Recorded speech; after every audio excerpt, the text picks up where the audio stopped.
Assalamualaikum warahmatullahi wabarakatuh. Kali ini saya membuat video yang mengisahkan seorang yang sangat berpengaruh untuk dunia. Beliau merupakan seorang penemu teori kimia modern. Beliau bernama Robert Boyle. Saksikan videonya sampai selesai, agar bisa menambah ilmu pengetahuan kita semua, dan lebih tahu tentang sejarah-sejarah yang lalu. Robert Boyle, lahir tanggal 25 Januari tahun 1627, di Lismore Castle, County Waterford, Irlandia. Dia anak ke-14 dari bangsawan Cock, salah seorang terkaya di Britania Raya. Meskipun sangat kaya, bangsawan ini adalah orang Kristen yang saleh, yang mengakui bahwa semua kekayaannya berasal dari Allah. Tidak diragukan lagi, kesalehannya berperan penting dalam membentuk pikiran si anak yang kelak menjadi ahli kimia terkemuka pada abad 17. Robert muda adalah seorang jenius.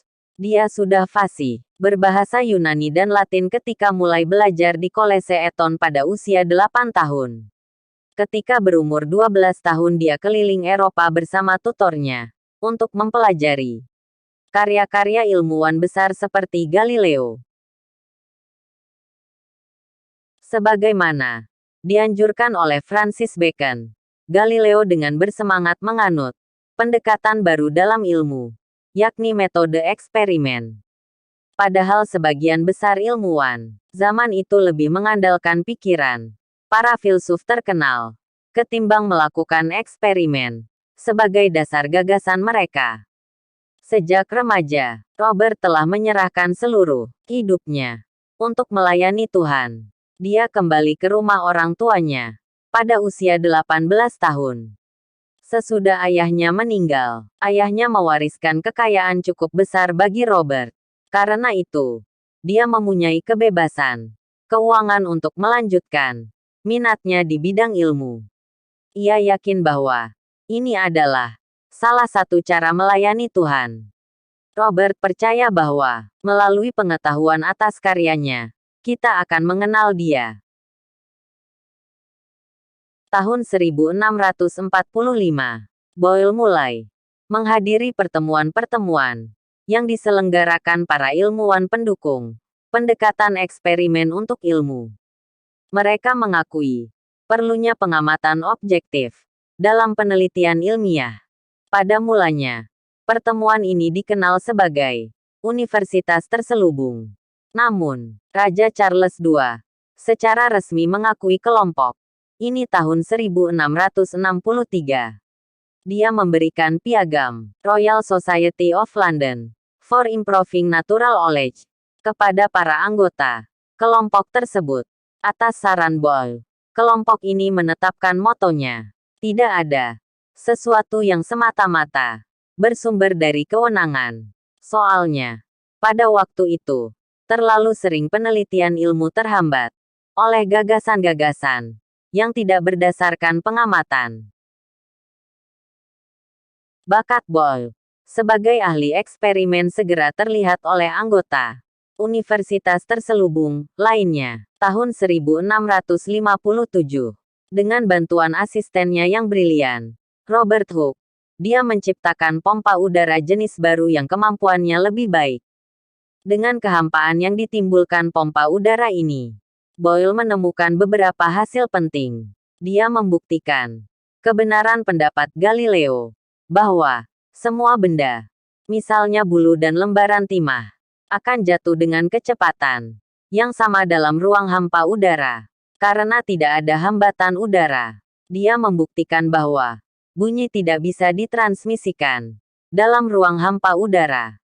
Dia juga menunjukkan bahwa udara diperlukan untuk pernapasan dan pembakaran. Namun, daya tarik listrik tidak dipengaruhi oleh ketiadaan udara. Boyle juga merekayasa termometer yang lebih baik dengan menggunakan ruang hampa udara. Menyadari dampak penting yang bisa diperoleh dari gas seperti udara, Boyle mulai bereksperimen dengan gas, dengan menekan sejumlah gas tertentu sambil mempertahankan suhunya. Dia menunjukkan bahwa ada perbandingan terbalik antara ruang yang berisi gas dan tekanan yang dikeluarkan oleh gas. Misalnya, jika volume tempatnya ditekan hingga separuh, tekanan yang dihasilkan oleh gas akan menjadi 2 kali lipat. Inilah yang disebut hukum Boyle. Dari eksperimen gas yang dilakukan Boyle, diketahui bahwa gas terdiri atas partikel-partikel kecil oleh Boyle disebut corpuscles, yang dipisahkan oleh ruang hampa. Jika ada tekanan, corpuscles bergerak saling mendekat. Boyle mengisyaratkan bahwa corpuscles terdiri atas partikel utama, yang sekarang kita sebut atom. Dalam pernyataan teori atom pertama sejak zaman purba, gagasan Boyle tentang partikel utama yang membentuk corpuscles merupakan antisipasi terhadap pandangan ahli kimia modern mengenai atom yang bergabung membentuk molekul. Boyle mengungkapkan gagasan-gagasannya dengan mengakui Allah sebagai Sang Pencipta. Dia berkata, kita bisa memahami bahwa pada mulanya, Allah menciptakan benda partikel yang terlalu kecil untuk bisa dilihat. Boyle menolak teori 4 unsur, yang waktu itu sudah diterima secara luas, yang menyatakan bahwa semua zat terdiri atas tanah, udara, api, dan air. Sebagai gantinya, dia mengajukan teori bahwa zat tersusun atas unsur-unsur yang berbeda, yang hanya bisa dikenali melalui eksperimen. Karya Boyle dalam ranah ini merupakan pendahulu teori unsur kimia modern. Pada zaman Boyle, belum ada pembedaan yang jelas antara ilmu kimia yang sesungguhnya dengan alkimia. Alkimia waktu itu masih melibatkan aspek-aspek kimia, astrologi, dan perdukunan. Tujuan utama ahli alkimia adalah menemukan cara untuk mengubah unsur dasar, seperti besi menjadi emas. Banyak ahli alkimia memperoleh kekayaan dan gengsi melalui pertunjukan magis mereka. Dengan sengit, mereka menentang Boyle karena dia mengubah alkimia menjadi kimia melalui tulisannya The Skeptical Chemist, yang diterbitkan tahun 1661.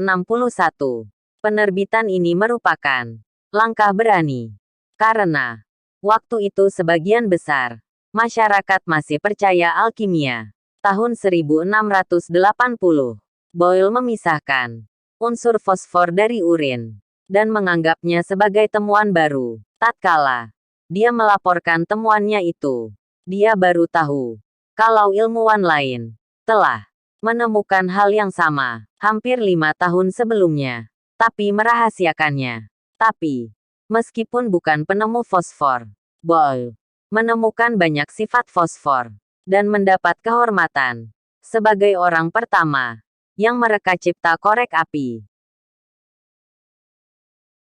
Boyle juga berperan penting memajukan meteorologi. Dia mengukur kepekatan udara dan menemukan bahwa berat benda berubah sesuai dengan perubahan tekanan udara, yaitu apabila gaya timbul udara berubah. Dia juga menunjukkan bahwa volume air bertambah jika membeku. Boyle membedakan antara campuran dan senyawa menurut sifat-sifat kimianya. Dia juga ilmuwan pertama yang membedakan zat asam, basa, dan netral dengan melihat perubahan warna yang terjadi jika zat-zat tersebut dicampur dengan zat lain. Dia memperkenalkan penggunaan sari tumbuhan seperti litmus untuk hal ini. Ilmuwan modern sekarang masih menggunakan asas ini, yakni dengan memakai zat kimia lain sebagai indikator asam basa. Boyle menghasilkan banyak temuan berharga dalam ilmu kimia dan fisika. Dengan kejituan eksperimennya, dia menguji kembali dan memperbaiki karya-karya orang lain.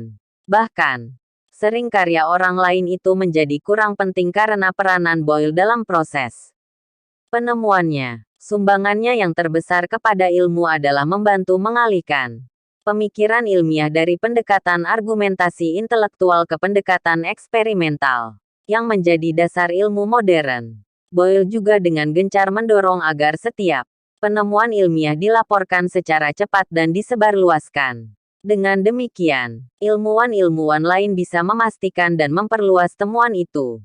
Sewaktu meneliti fosfor, Boyle sempat frustrasi ketika membuang-buang waktu mengikuti jalan buntu yang sebenarnya sudah diketahui ilmuwan lain.